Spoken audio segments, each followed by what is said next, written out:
My boyfriend of 6 years has always been amazing, but ever since we got engaged, a switch flipped, and he's turned into a complete nightmare. Now, I'm not sure I can go through with marrying him. My partner and I have been together for nearly 6 years. He has honestly been the most amazing, wonderful, and supportive person in my life. He doesn't just make me happier, he makes me healthier. He's been absolutely fantastic in every way imaginable. About 2 years ago, we had the big marriage talk. We were both honest about what we wanted. He admitted that getting married made him so nervous. He has literally never seen a successful marriage. Every marriage he's ever witnessed has either ended in disastrous divorce or very sad premature death. I said I would stay with him whatever he chose, but there are some things I wouldn't do unless we were married.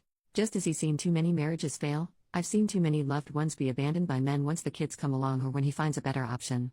In other words, as long as we weren't married, no kids, and our finances remained strictly untangled from each other. He proposed to me a few months after that, and since then, he's turned into an absolute nightmare. First, he refuses to do anything wedding related but accuses me of taking over and being a bridezilla when I make decisions without him. He does things behind my back, like inviting our friend who has 4 kids to bring the children when we agreed the only exception to the no kids rule would be my niece, who will be 3 months old, and for obvious reasons, she can't be separated from my sister for the weekend. I can swallow that frustration, but he's also become hypercritical.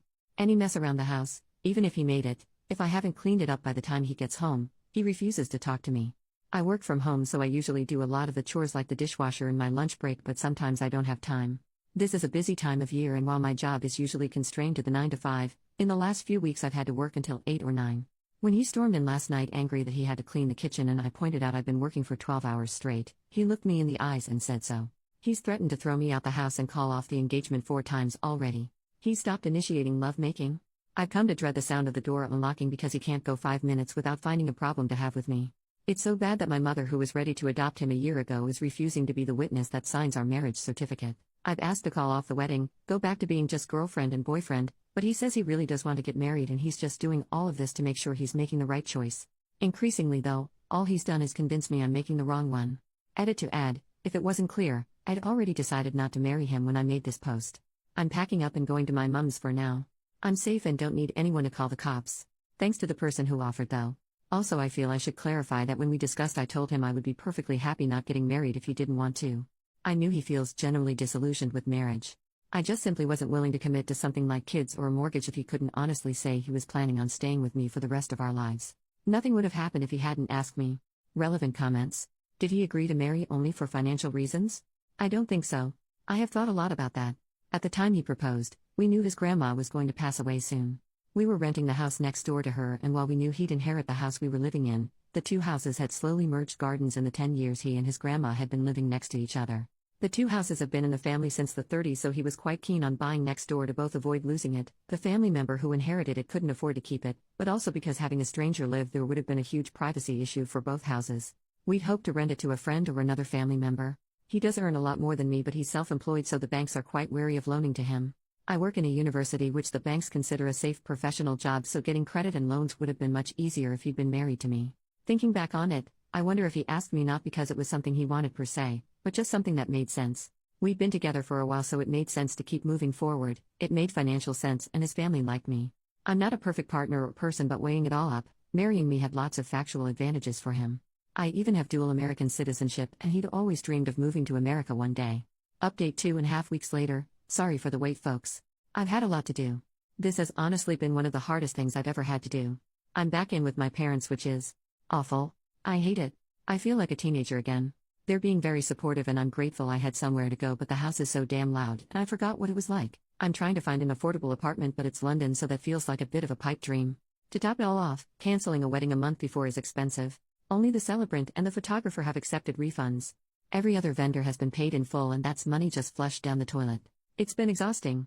Before this, I was in a pretty great financial situation. I had savings and a plan and a house and a financially stable partner. Now I have less than a tenth of my savings, nowhere to live, and no real prospect for the future. It's not easy processing losing him, not easy at all. I'm still in the part where everything makes me cry and you feel like someone has taken scissors to your soul, but I've experienced both grief and breakups. I know this feeling will eventually fade, even if it might never completely disappear. When it's mixed in with the relief of being able to exist without criticism every 5 minutes, I'm hopeful it will pass sooner rather than later. But I have no experience for this kind of existential fear of being alone, not having the family I've wanted for so long, not knowing what's next, actually trying to date someone. When I was little, I never knew what I wanted from my career other than that I had one, but I always knew I wanted to be a mom. That dream feels like it's getting further and further away every day. I have no experience for this burning embarrassment of telling everyone in your life that the wedding they were invited to isn't happening. It was so painful telling his niece and nephew I wasn't going to be seeing them again. They cried and clung to me and begged me not to go, and they ripped my heart out. It's easy on Reddit to tell someone to end things, but when you've built a life together, disentangling it is so bloody difficult. A divorce would be easier because then we'd have a legal framework for all of this. Instead, I have to decide if I want to take him to court for the custody of my cat when I don't have a proper place to house her, but she's my cat. You might have noticed I've avoided really talking about my ex. We're communicating through our parents. He tried to reach out several times, but if I talk to him, I know I will do what I always do. I will buckle and take him back because I love him very, very much. I've been in therapy, again courtesy of my parents, and my therapist has to keep reminding me to love myself more than I love him. I miss him anyway. He's promised to change, promised couples counseling, promised he knows he was wrong. But he also hasn't said the word sorry yet. Such a small word, and yet so telling. He's been generally pretty accommodating to me. Expenses have been split 50-50, which is fair but certainly a worse deal for me. He left the house so I could gather my things in peace. I can tell from the state of it this has hit him hard. The cats have been the only sticking point, and I understand why. The house is old and creaks. Being there alone isn't fun.